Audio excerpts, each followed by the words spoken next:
yoba param mana, manastu para buddhir, ya buddhi paratastu sta. Translation: the working sense are superior to dull matter. Mind is higher than the senses. Intelligence is higher, is still higher than the mind. And he, the soul, is even higher than the intelligence. Purport: the senses are different outlet for the activities of lust. Lust is reserved within the body, but it is given when through the senses. Therefore, the senses are superior to the body as a whole. These outlets are not in use when there is superior consciousness or Krishna consciousness. In Krishna consciousness, the soul makes direct connection with the Supreme Personality of Godhead. Therefore, the hierarchy of bodily function as described here ultimately ends in the Supreme Soul.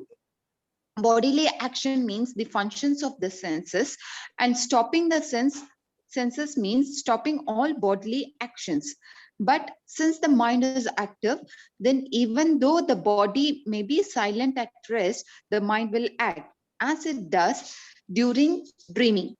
But above the mind is the determination of the intelligence, and above the intelligence is the soul proper. If therefore the soul is directly engaged with the Supreme, naturally all subordinates, namely the intelligence, mind, and the senses, will be automatically engaged. In the Kanta Upanishad, there is a similar passage in which it is said, it is the object of sense gratification or superior to the senses, and the mind is superior to the sense object. If therefore the mind is directly engaged in the service of the Lord constantly, then there is no chance that the senses will become engaged in other ways. This mental attitude has already been explained. Pranam Distva Nivetite. If the mind is engaged in the transcendental service of the Lord, there is no chance of its being engaged in the lower propensities. In the Katha Upanishad, the soul has been described as Mahan, the great. Therefore, the soul is above all, namely the sense objects, the sense, the mind, and the intelligence. Therefore, directly understanding the constitutional position of the soul is the solution of the whole problem. With intelligence, one has to seek of the constitutional position of the soul and then engage the mind always in Krishna consciousness. That solves the whole problem. And neopath spiritualized is generally advised to keep aloof from the objects of the senses. But aside from that, one has to strengthen the mind by use of intelligence. If by intelligence one engages one's mind in Krishna consciousness by complete surrender into the Supreme Personality of Godhead, then automatically the mind becomes stronger. And even though the senses are very strong, like serpents, there will be no more effective than serpents with broken fads. But even though the soul is the master of intelligence and mind, and the senses also, still, unless it is strengthened by association with Krishna in Krishna consciousness, there is every chance of falling down due to the agitated mind. Hare Krishna. Hare Krishna. So this verse describes something of the hierarchy which is there within our body. Right? It said the senses are superior to the body, but superior to the senses is the mind. The mind, the function of the mind is desire. So the desires are there in the mind, and the desires direct the senses to do different things.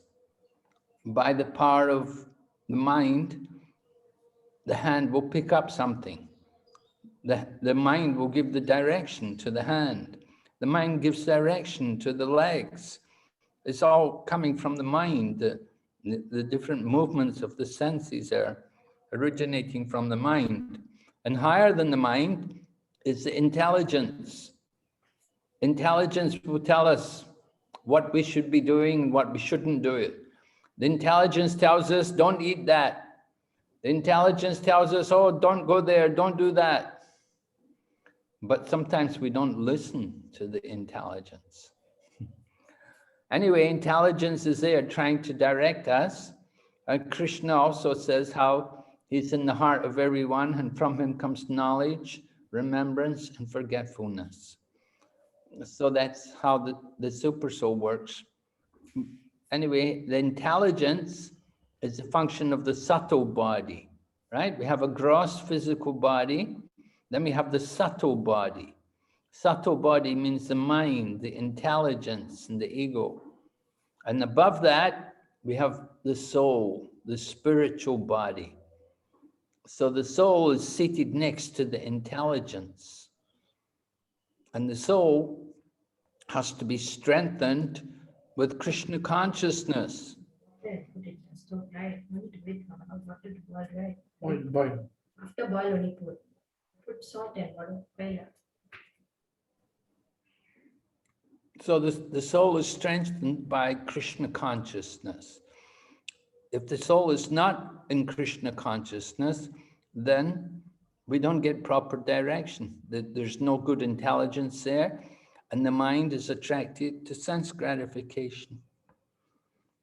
But so this is the problem, that the living entity is marginal.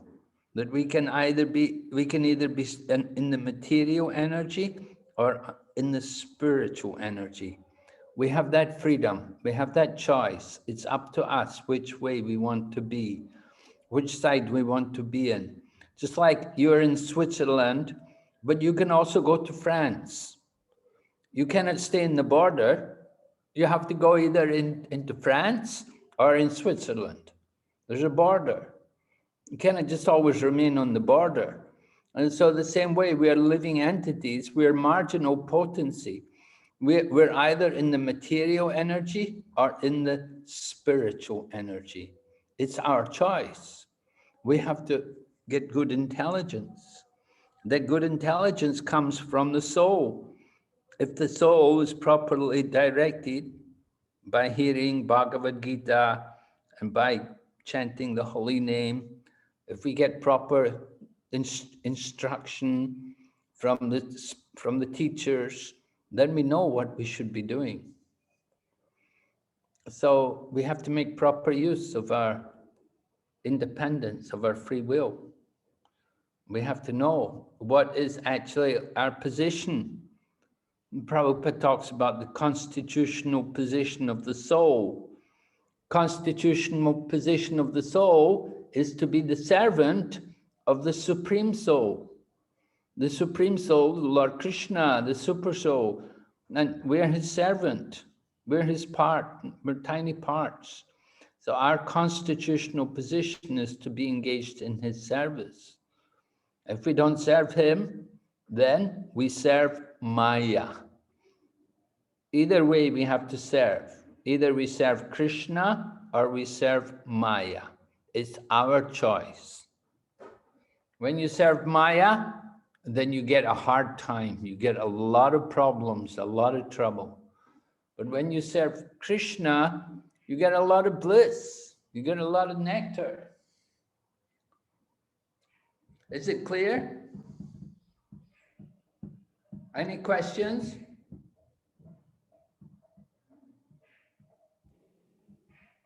Guru Maharaj, if we serve our family members, friends in attitude that they are part of Krishna, then we can improve. Can we improve that way? Is it like we should have a good training of serving in the material world to other people, then we can also serve Krishna easily in the spiritual world? Well, we have to be cautious that if we just think about Krishna only within our family members, then it's a very limited conception. You have to see Krishna within everyone, within every living entity, not just only within your own family members. That's the love of your family. This is not love of Krishna. So your love of Krishna is very limited to just your family members. You have to expand on that. We have to be able to see Krishna everywhere, in everyone, in everything. Krishna is in the hearts of all living entities, not just in the heart of our family members. So we have to be very careful about that. People are very clever in making these kind of interpretations, making these kind of statements.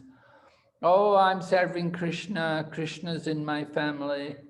You don't do anything for Krishna. It's all based on the body.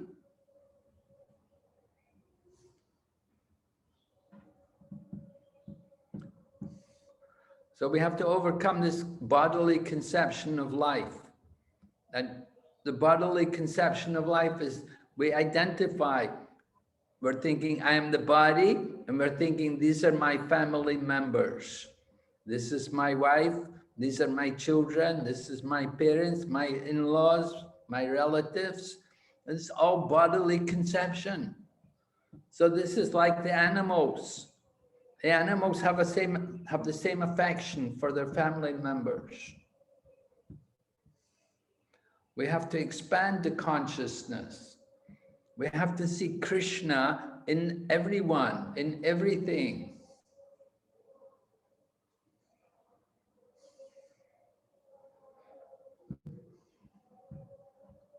All right? Don't just see Krishna only in the deity. Some people think Krishna is only in the temple. They don't see him in the heart of all the people.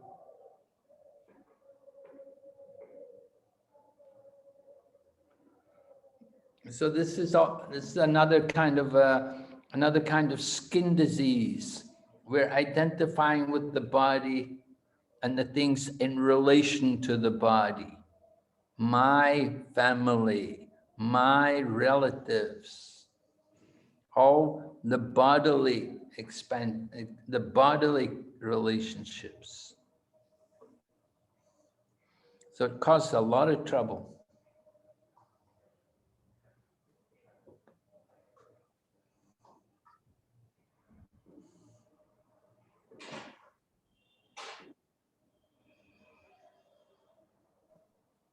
Of course, Krishna is in your family, but he's not only in your family. Yes, Guru Maharaj. Yeah, yes, Guru Maharaj. After a few years, maybe I take birth in different family. We've had many families. In the past, we've had many families. We're taking time many times in different families.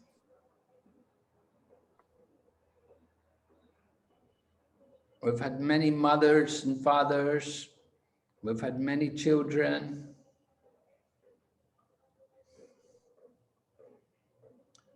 Of course, we have to take care of the family here, but we have to know also how to take care of the family. It's not just only eating and sleeping and mating and defending. And taking care of them, you have to think about their spiritual welfare. And we have to awaken them to a higher consciousness. So it's important for them to also hear spiritual knowledge like Bhagavad Gita and to understand about the soul and the difference between the body and the soul.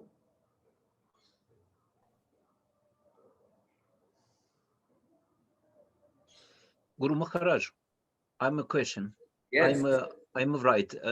Reading, please. I'm right for you. Okay, you put on the chat? In the chat, yes.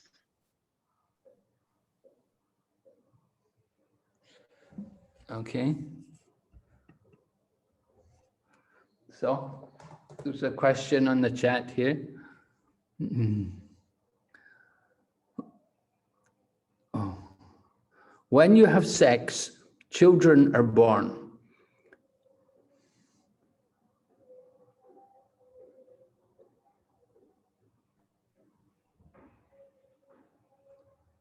Krishna had sex, and Rama and Shiva, Mahadev, and therefore, if Krishna wants, maybe we have to have children at the right time.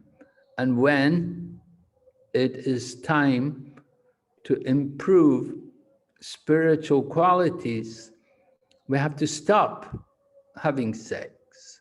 Is that right or not?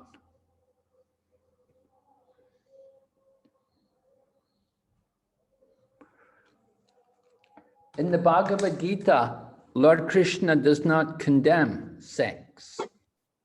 Lord Krishna explains in the Bhagavad Gita, he says, Dharma Barude Bhuteshu Kamosmi Bharatarsabha. Chapter 10, Lord Krishna said, I am that sex which is not against religious principles. So Krishna himself becomes the act of sex when it's done in the proper way, which is according to religious principles. And the religious principles means it's done with the intention of conceiving a child. So you have to understand there's proper use of sex. First of all, one should be married and situated in married life, and then one should desire to produce children, to have a child. So that is religious, and that is a very sanctified activity. It depends, of course, on the consciousness. The proper consciousness has to be there. And then there's no harm. It's very good. You understand? I understand. Thank you very much. Okay. All right, we'll go ahead.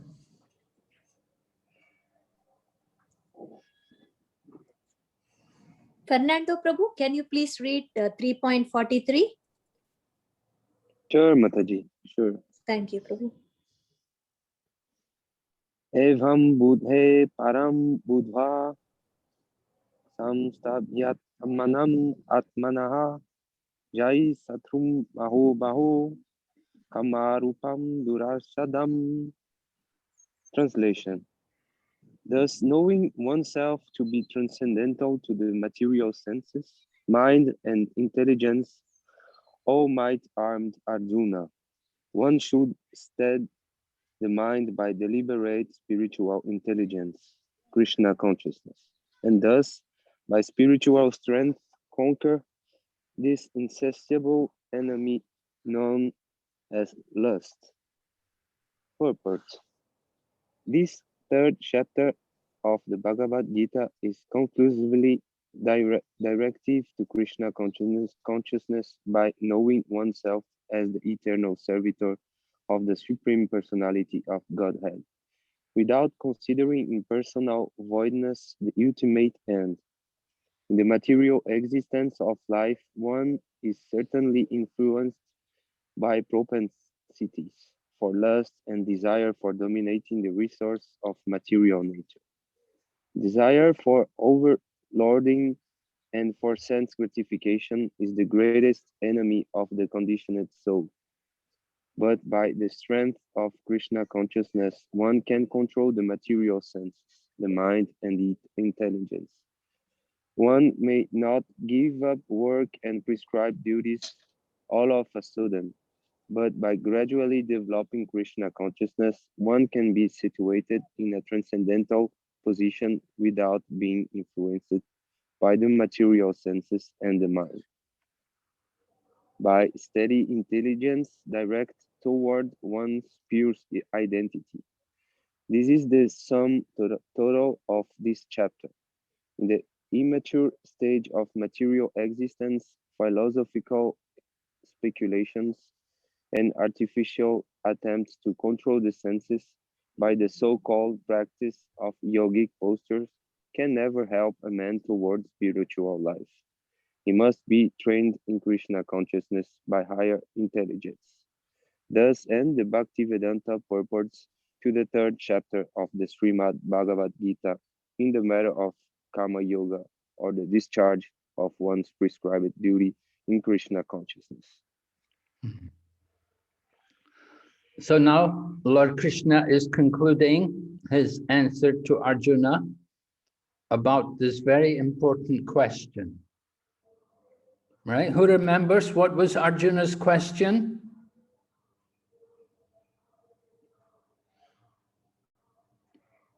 Anyone remember? Arjuna asked the question several verses ago. He wanted to know. Anyone can remember? Why people commit sins? Hare Krishna. Yeah, who's answering?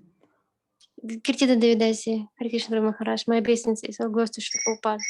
Hare Krishna. Yeah, what is your answer again?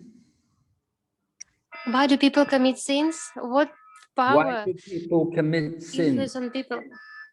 Yes, and Arjuna added a little more. He said, even unwilling, as if engaged by force, right? So that was Arjuna's question. And what was Krishna's answer? Do you remember? But for the last makes people commit. Why do people commit sins? What's the answer? The last? Lust. Yes, lust. Very good. And where is the lust? Where is it found?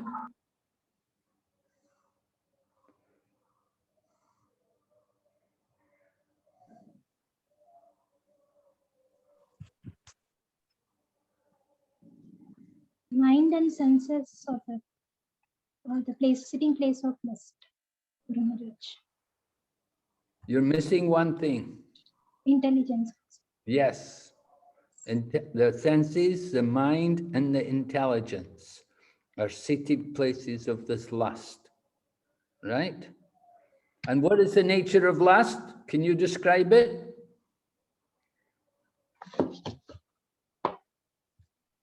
Tell me something about the nature of this lust.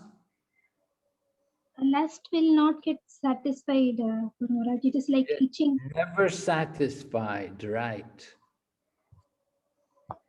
Never satisfied. Something else? It is like itching. As we go on to the lust, it will again grow. The lust will never get fulfilled. I'm sorry, I'm not able to understand your voice. Could you speak a bit clearer? It is like itching, Guru Maharaj. Like as we itch, the itching sense develops. It grows. It never fulfills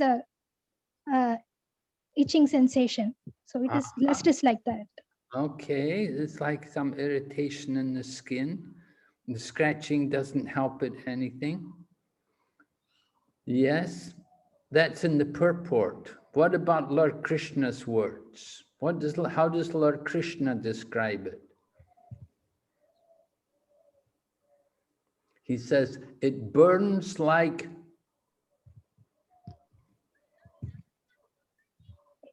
forest fire. It like burns a fire, forest fire. right? Burns like fire, right? Burns like a fire. Yes, what, Prabhu? Burns like a fire, never satisfied, and it's the all-devouring sinful enemy. It's a sinful enemy. So now, how do we conquer over it? By practicing Krishna conscious and having a habits of sadhana. Okay, yes. What did Krishna say, actually? Regulating the senses. Regulating the senses, yes. And cultivating spiritual intelligence. And by spiritual strength, we can conquer the enemy lust. How do we know if we have spiritual strength? How will we know? Give an example.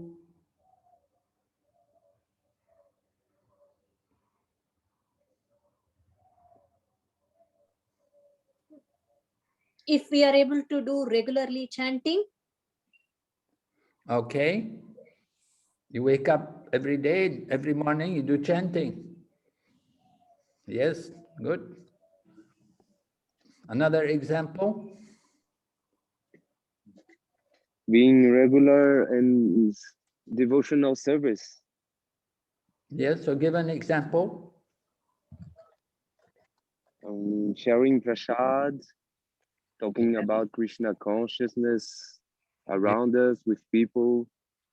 Yes, there may be a party in your office and they have a lot of drinks and a lot of unhealthy, impure food, and they're all eating and they're telling you, take something, have something to drink, have something to eat, but you're not inclined. But why not? Because you're a devotee, because you have spiritual strength. The example was given, the senses are like poison snakes, right? Poison snakes. But what about for a devotee? What happens to the senses? They become like what?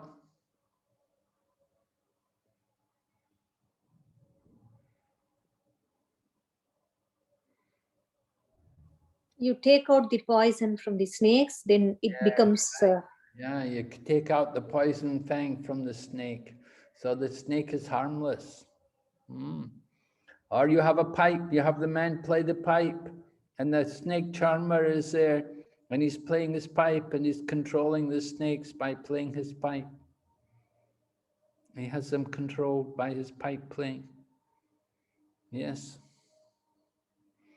So this way we keep the senses always controlled. This is higher intelligence. We have to be trained in Krishna consciousness, in higher intelligence. There's lower intelligence and higher intelligence. What's lower intelligence?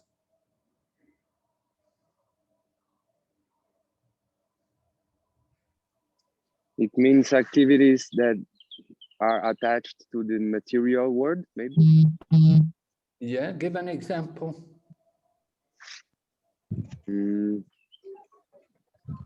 Eating, sleeping. Yes, right. Yeah. Eating, eat anything and everything. These things, yeah. People, they don't have higher intelligence. Their intelligence is on the level of the animal. Eating, watching TV, yeah. yes, wasting their time watching television, mundane things. Nothing to do with Krishna. Nothing to do with self-realization. So lower intelligence is just animal life, and higher intelligence is to understand more about our soul and our eternal position as a spiritual being in relation to Krishna. All right? Any questions? Everyone's got this clear now? Yes, Guru Maharaj. Very clear. The third chapter of Bhagavad Gita is completed today. Wonderful. Hari Bol. Thank you, Guru Maharaj. Thanks to you. No. I'm not doing anything. All right. Does anybody have any questions or any doubts? One question, Guru Maharaj. If the soul is highest, why we didn't listen it? Why it does not command us what to do? Why we listen only mind? Yeah. Why do you listen only the mind?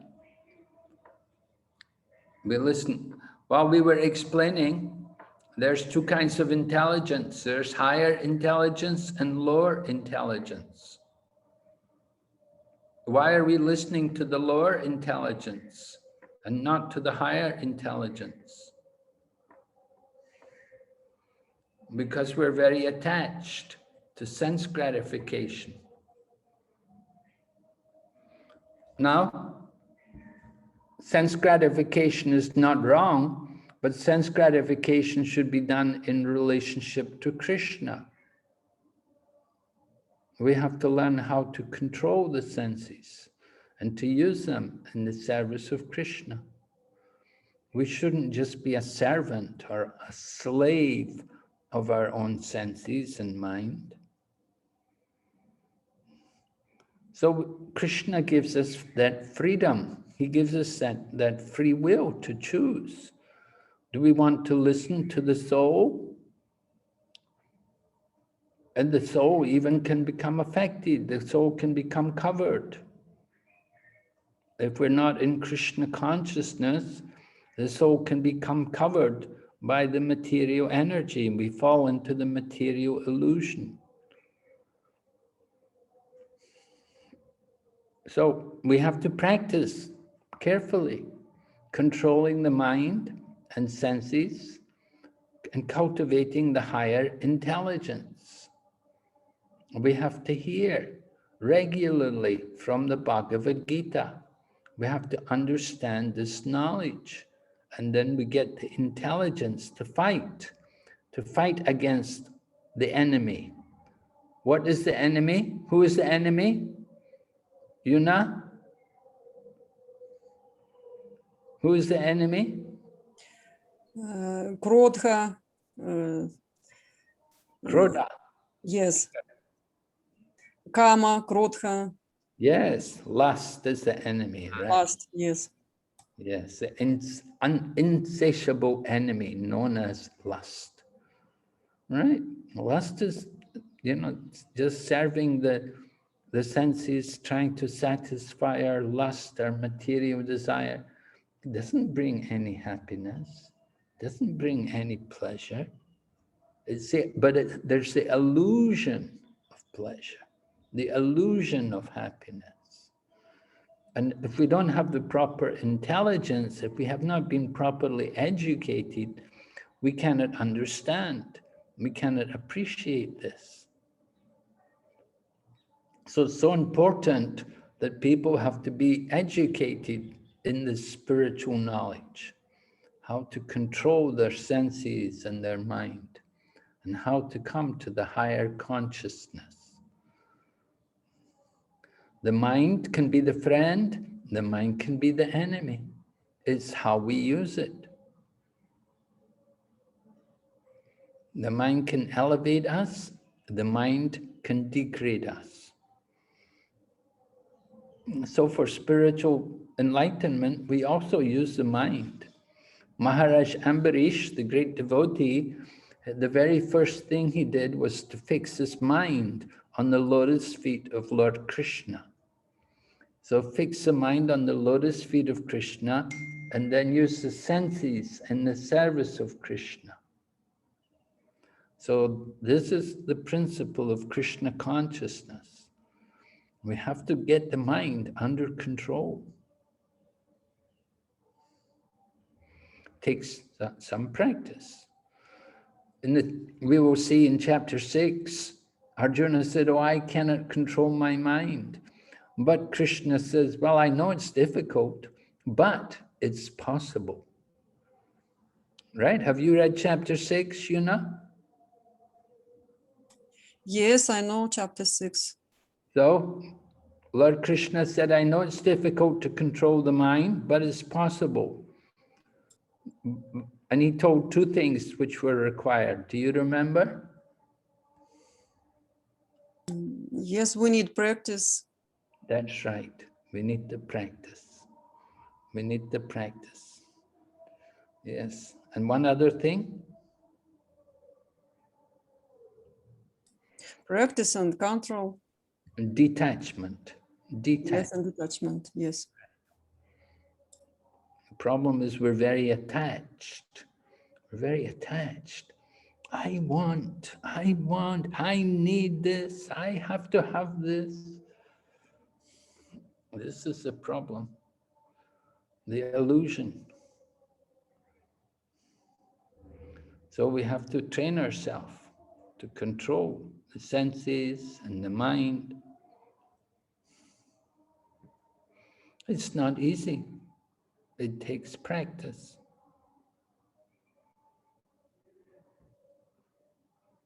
Remember, we've been in the material world a long time.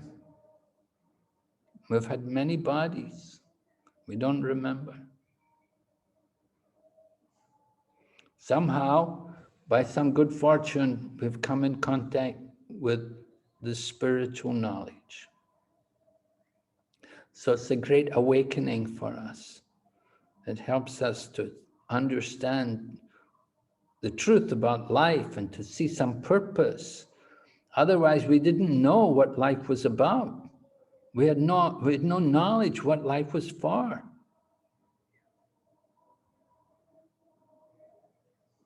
And we were drifting aimlessly and suffering and trying to enjoy, trying to satisfy our senses, trying to serve our lust, and becoming greedy and angry all the time.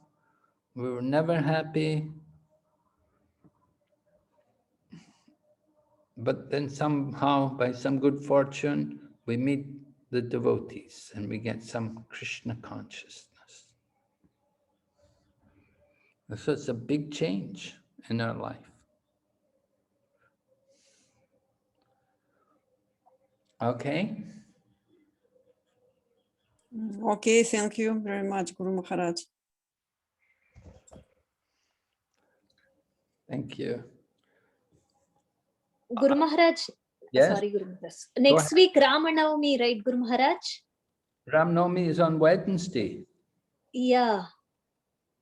Do we celebrate fast? How should we do Ramanavami, Guru Maharaj? Yes, we fast usually.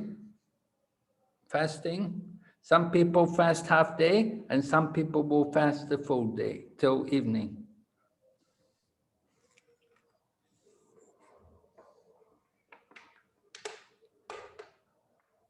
It's up to you. I think most temples, they only fast a half a day. But some people do fast up until the evening, and they will take Ekadasi Prasadam. Because it's the appearance day of Lord Rama, and Lord Rama is Vishnu Tattva. He's a form of Lord Vishnu. And so it's recommended we shouldn't eat grains on the appearance day of Lord Vishnu. Oh, okay, Guru Maharaj. Because I remember in India, we always celebrated eating lot of grains on the appearances day. Mm. Yeah, well, it's true, you know, most temples, they also serve grains because it's not so easy for them to organize Ekadasi Prasadam for everyone. That's a problem. It's really a term that because of management difficulties. If you have many people coming to the temple and they're all taking prasadam, it's difficult to prepare a lot of Ekadasi prasadam. But if they're using grains, it's not so difficult. So it's customary that in our Krishna consciousness movement, at least, we have only 3 festivals where we don't eat grains, and that is one is Gaur Purnima, and one is Janmastami, and the other one is Nrisingha Chaturdasi. So those 3 festivals, they observe they will take only Ekadasi Prasadam on those days. Gaur Purnima is fasting, of course, till moonrise in the evening. Nrisingha Chaturdasi is fasting until sunset, and Janmastami is fasting until midnight. But on all those 3 occasions, then we will take only Ekadasi Prasadam. However, there are many people on the appearance day of Vishnu Tattva, and Lord Rama is also Vishnu Tattva, and they will not take grains. So if you like to do that, you can. It's very nice. But it's not compulsory. Okay, Guru Maharaj. Is it like on Egadesi, the Papa, the sin is residing in the grains. But is there a concept for this appearance day also? Why we are not taking grains, Guru Maharaj? Well, I just explained that because he's Vishnu Tattva, because he's Lord Vishnu. So in honor of the appearance day of Lord Vishnu, that it said, but we should observe fasting from grain. Fasting. Yeah, yes, Guru Maharaj. Yeah, now it's more clear, Guru Maharaj. Lord Rama, now I'm not sure what time he actually appears at. Does he appear at noon or does he appear in the evening? I think probably he appears in the midday. I'm not sure. But, you know, just like Lord Chaitanya, his appearance was at the, you know, in the evening. And Lord Nrsingadev, his appearance was in the evening. And then Lord Krishna, he appears at midnight. So we would observe fasting until after his appearance. So for Lord Rama, I think, I'm not sure when he appears, but anyway, Prabhupada gave some instruction. There were some different instructions, you know. One time he said you could fast until the evening. Another time he said you can take prasadam at midday. So there were some different instructions. So the devotees, you know, some devotees, they will have fasting until the evening, and some devotees will just fast until noon. Yeah, Guru Maharaj. Fasting until noon is more easier, right, Guru Maharaj? Yes. Right. Yeah.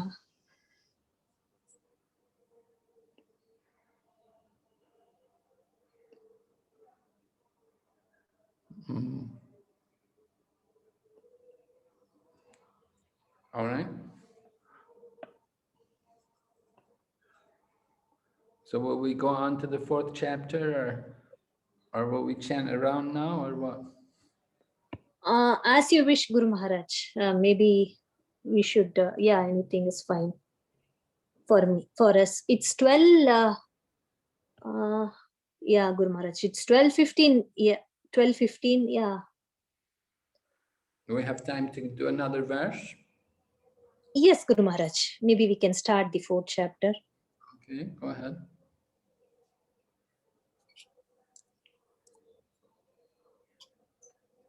Sorry.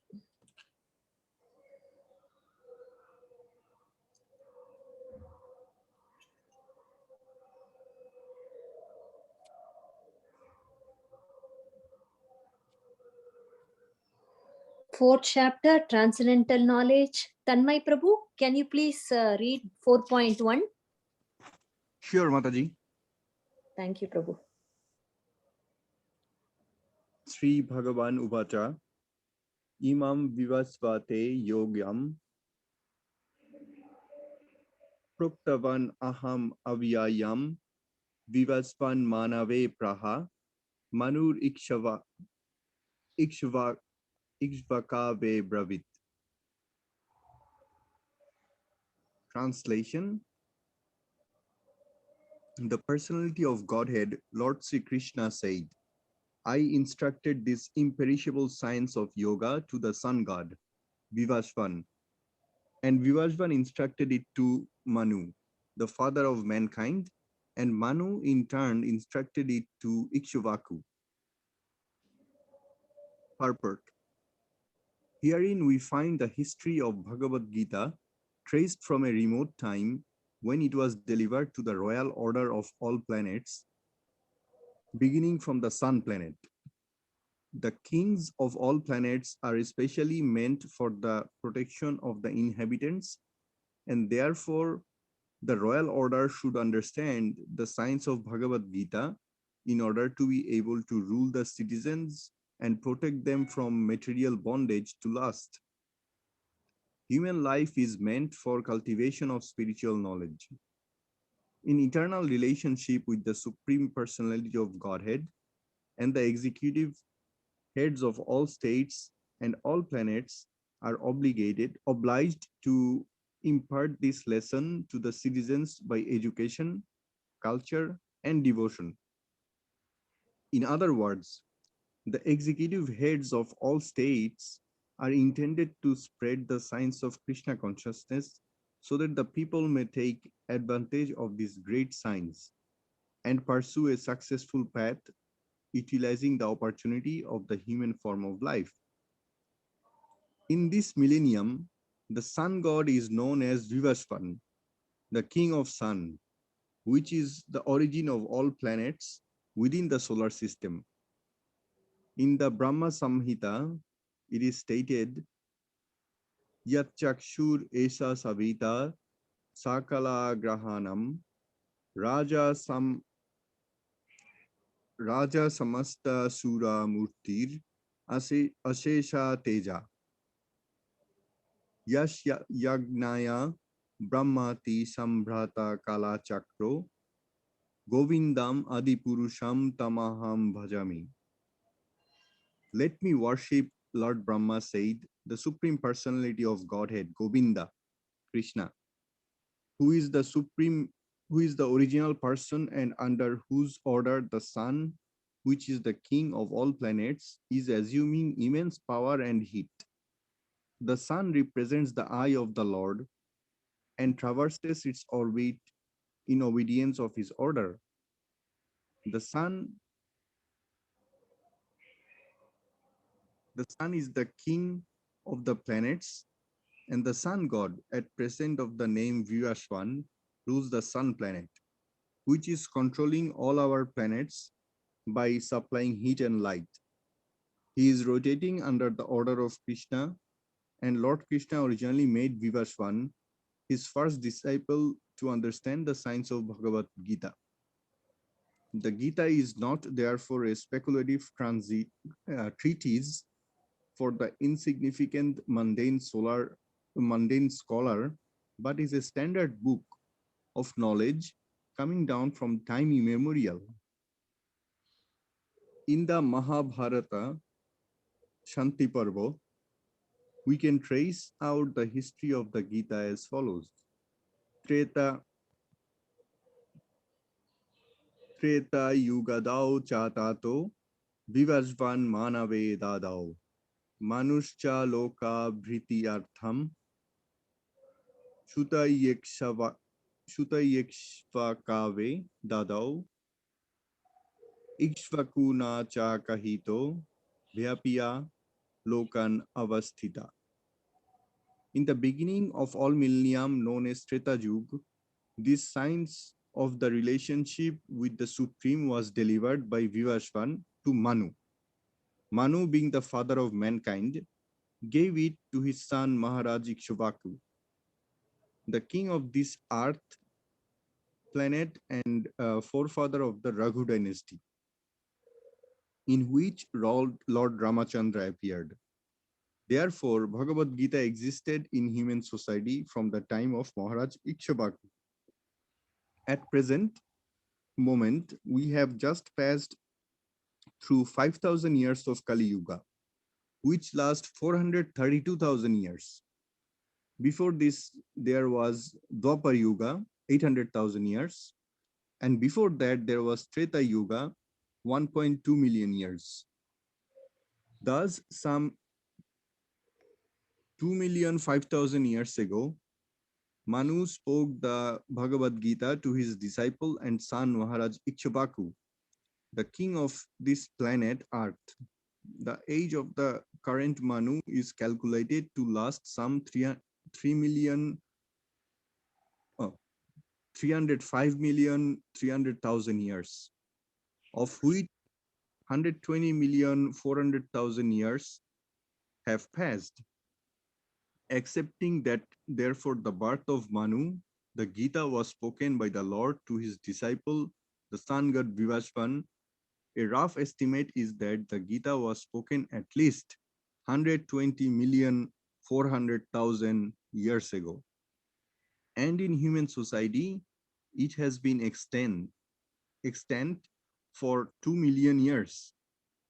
It was respoken by the Lord again to Arjuna about 5,000 years ago.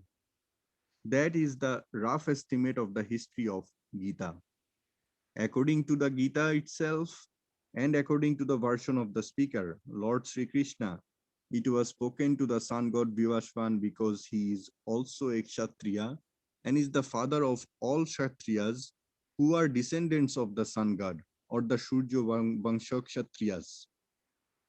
Because Bhagavad Gita is as good as the Vedas, being spoken by the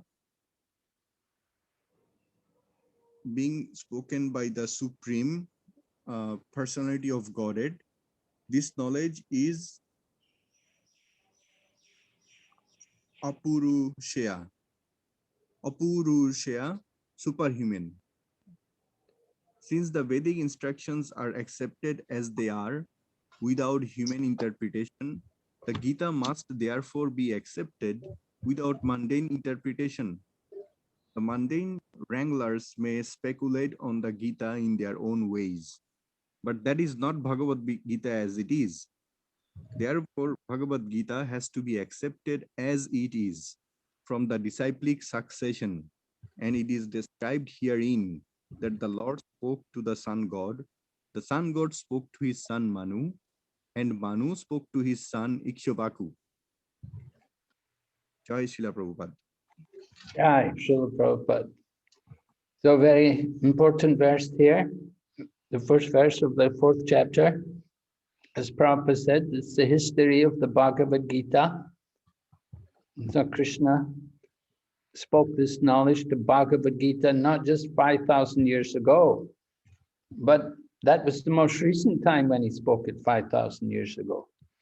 But Krishna had spoken it many millions of years ago, and he'd spoken it to the sun god, Vivishwan. And then Vivishwan gave it to his son, Manu, and Manu gave it to Ikshvaku.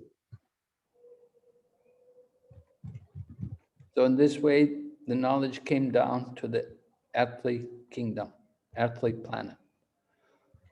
So we see the history of the Bhagavad Gita, that it's eternal knowledge. It's been here for so many years. And Lord Krishna is describing in this verse, he's describing the disciplic succession, the passing the knowledge on, and how he gave it to the sun god, Vivishwan. And then Vivishwan gave it to the father of mankind, Manu. So this knowledge is meant for the heads, the leaders of the society. They're meant to take this knowledge and they're meant to educate all of their citizens, the people under them, with this knowledge. It's meant for everyone. So that Lord Krishna gave it to these important people, the heads of the society. Just like he said, the sun god, you know, there are two lines of Kshatriya kings. One line is from the moon and the one line is from the sun. Lord Krishna, he appears in the dynasty coming from the moon. And it said when Lord Krishna was born, although it was the 8th day, it's Astami, the moon was full because Lord Krishna was appearing in his line, in the line of the kings coming from the moon. But here, this is describing millions of years ago, the knowledge was given to the sun god, Vivishwan. Lord Rama, he's born in the dynasty coming from the sun god.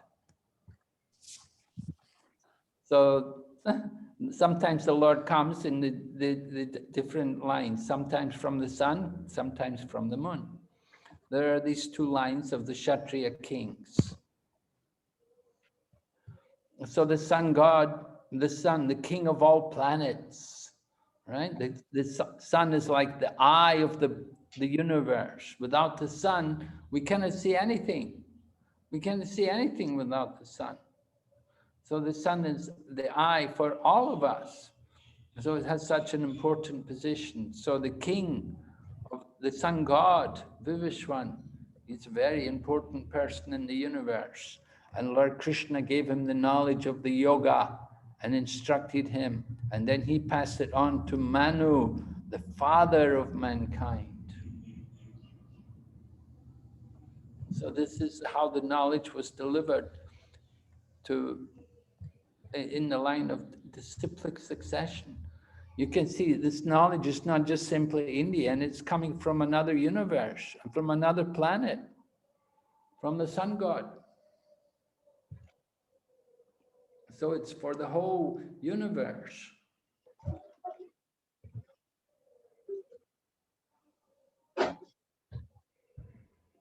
Any questions?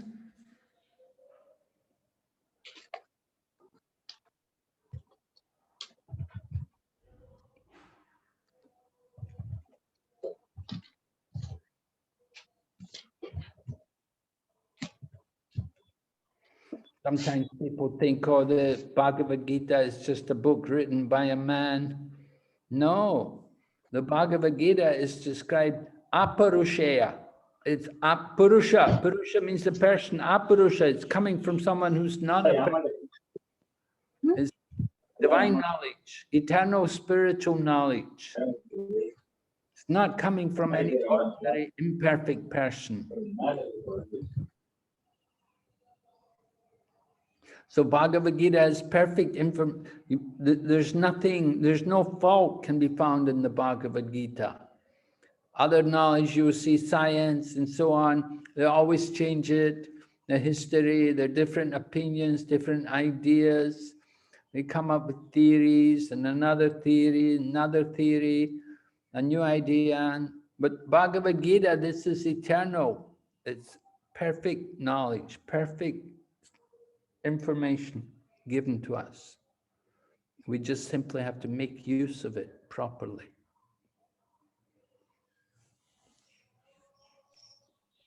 Guru Maharaj, I have heard people telling because it was written 5,000 years ago, now it's in Kali Yuga, sometimes some things are not applicable from Bhagavad Gita because now the time has changed and people have changed.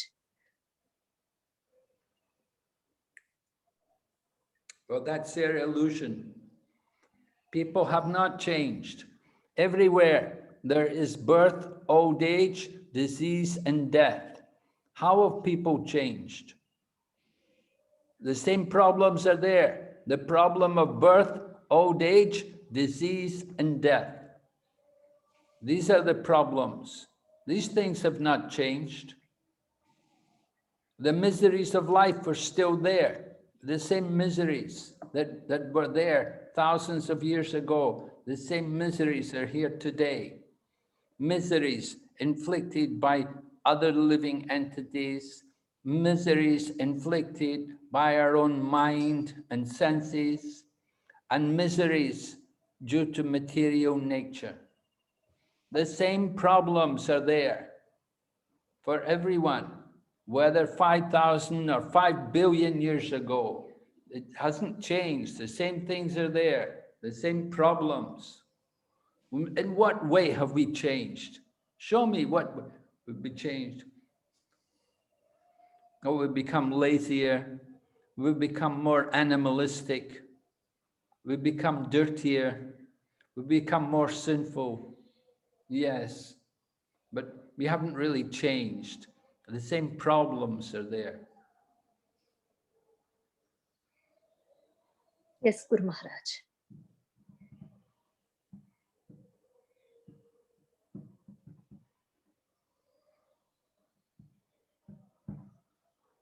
Does everyone agree?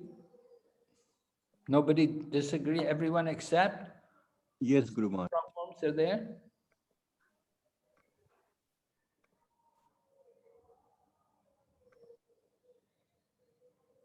No arguments, huh? No.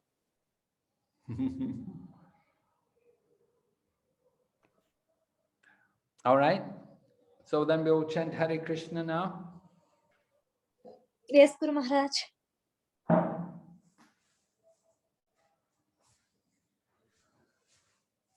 Jai Shri Krishna Chaitanya Prabhu Nityananda Shri Advaita Gadadhar Shri Vasadi Gaur Bhaktavinda. Hare Krishna Krishna Krishna Hare Hare Hare Rama Rama Rama Hare Hare. Hare Krishna Krishna Krishna Hare Hare Hare Rama Rama Rama Hare Hare.